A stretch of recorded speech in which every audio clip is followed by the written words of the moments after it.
So I'd like to introduce now our amazing moderator for the evening, Linda Sarsour.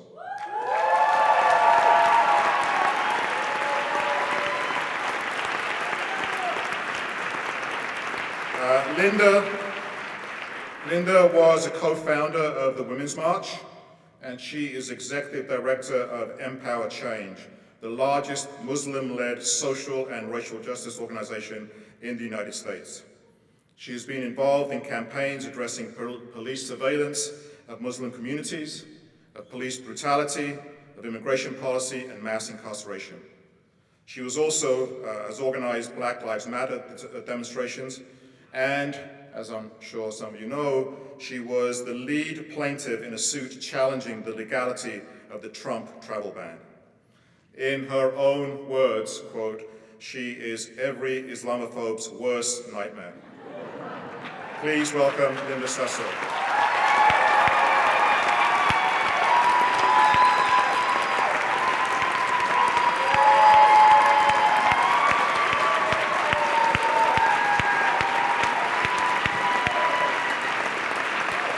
What up, UMass-Amherst? So I was just here, as you know, a few months ago, and I thought I would never get invited back, but here I am. I am again deeply honored and humbled to be here, and I thank MEF and Sut, who's always getting me into all kinds of trouble, but as he said, he doesn't have to do much because I'm always in trouble all on my own, by myself. I don't need anybody else to get me in trouble. But I'm happy to be back, and I'm happy to be back with this absolute rock star panel. I mean, the last time it was rock star, and I was like, Soot is not gonna be able to do better than this. And then he just ups me one every time. So just wanted to give you a couple of updates about me since the last time that you saw me. I'm still as unapologetically Palestinian American as I was when I was back here in May. I am still unapologetically Muslim American, and always unapologetically from Brooklyn, New York. I mean, lots of things have happened in the last few months.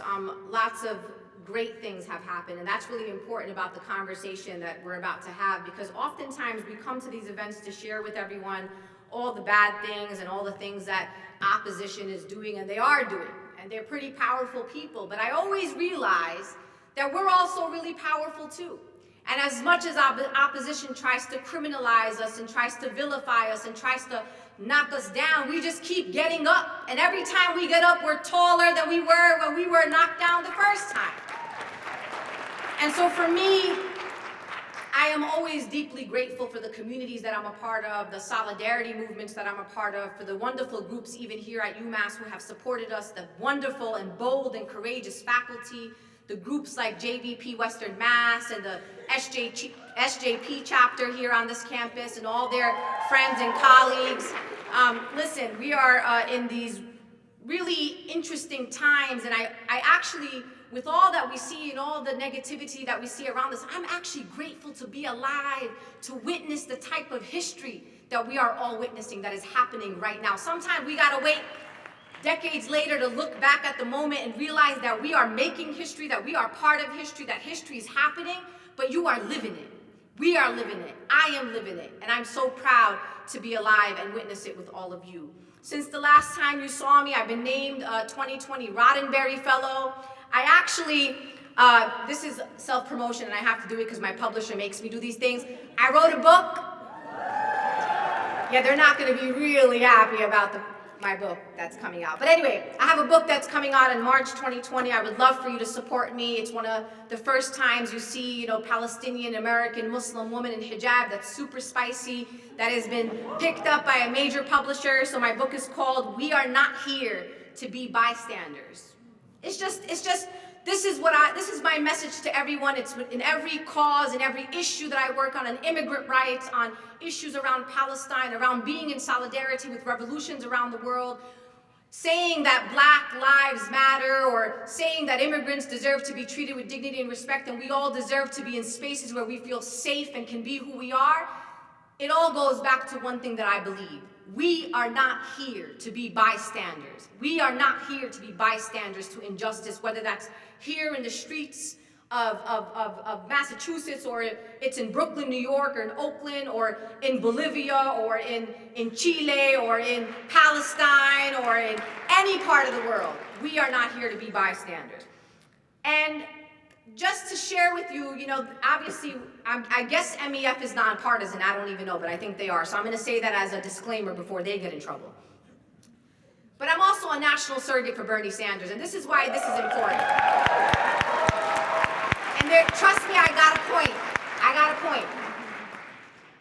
While we hear all of this, and you'll hear the opposition, the criminalization of dissent, and the ways in which those who stand up against the state of Israel and the human rights violations against the Palestinian people, and the way that right-wing Zionist lobby groups are lobbying against the rights of Palestinians and against the rights of Americans to engage in free speech, all of that is happening.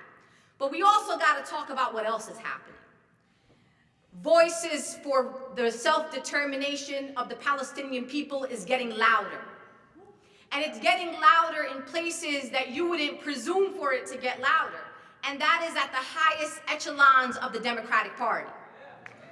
When I hear a Jewish candidate for president, one of the greatest political leaders that this country has ever seen, say that the fight against anti-Semitism is also the fight for Palestinian freedom.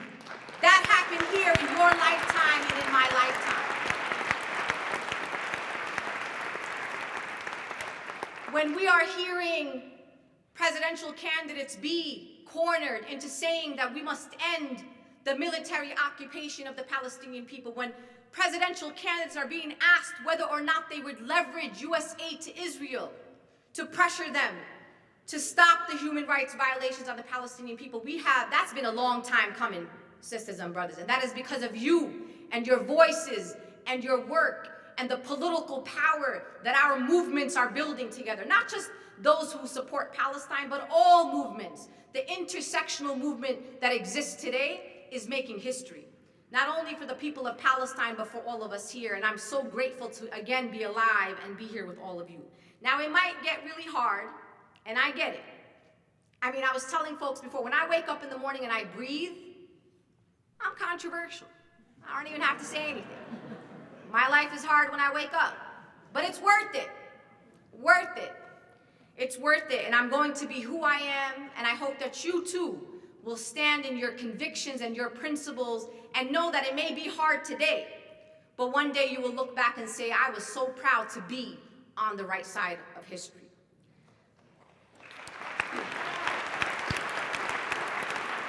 Once you see the groups of folks, those who've spoken before me and those who will speak tonight, and the many supporters of the groups like MEF and the work that they're trying to do, you really got to ask yourself a question.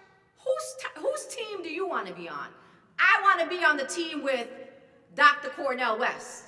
I want to be on the team with Sut Jolly. I want to be on the team with Shaun King. I want to be on the team with Mark Lamont Hill and Dave Zirin and Roger Waters and Angela Davis. That's the team that I want to be on. And if you find yourself on the opposite side of that team, you got a lot of questions to ask yourself. I'm just saying.